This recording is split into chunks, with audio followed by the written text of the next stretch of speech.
So sometimes you'll write a sentence with two subjects joined by the word or, and you need to figure out what form of the verb you need in order to agree. Will the verb need to be singular or will it need to be plural?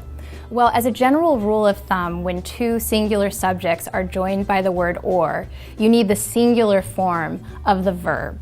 So let me give you an example. Let's say I have two friends named Michelle and Piya, and they like to buy books, but they don't want to spend too much money. So they take turns buying a book and sharing the book. So we'd get a sentence like this: Michelle or Piya buy or buys the book to share. In this case, our subject is Michelle or Piya. And because we see the word or in there, we have to treat this subject as singular, which means we need the singular form of the word buy. So in this case, it would be Michelle or Piya buys the book to share. That's the correct verb to make sure that there's agreement in the sentence. Now, a word of warning. The rule changes if you have two subjects joined by the word or, if one of those subjects is singular and one of those subjects is plural. Let me give you an example. In this example, the cheerleaders or the coach pick or picks up the equipment. So in this case, pick or picks is our verb. It's our action. And the cheerleaders or the coach are our actors or our subject.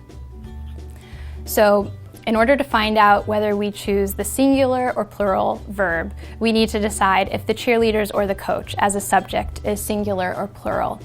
Normally, if you have two subjects joined by or, and they're both singular subjects, this would be singular.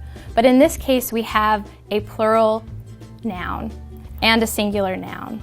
So it gets a little bit trickier. In this situation, you choose the verb that agrees with whichever part of the subject is closest to the verb.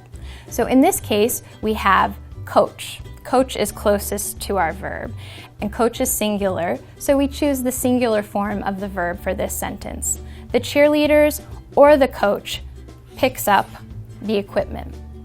Now this would change if our sentence were worded just a little bit differently. Now we've reversed the order of the nouns in our subject so that the sentence reads, the coach or the cheerleaders pick or picks up the equipment.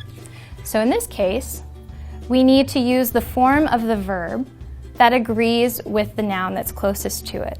So in this case, cheerleaders are closest to our verb. Cheerleaders are plural, so we need the plural verb.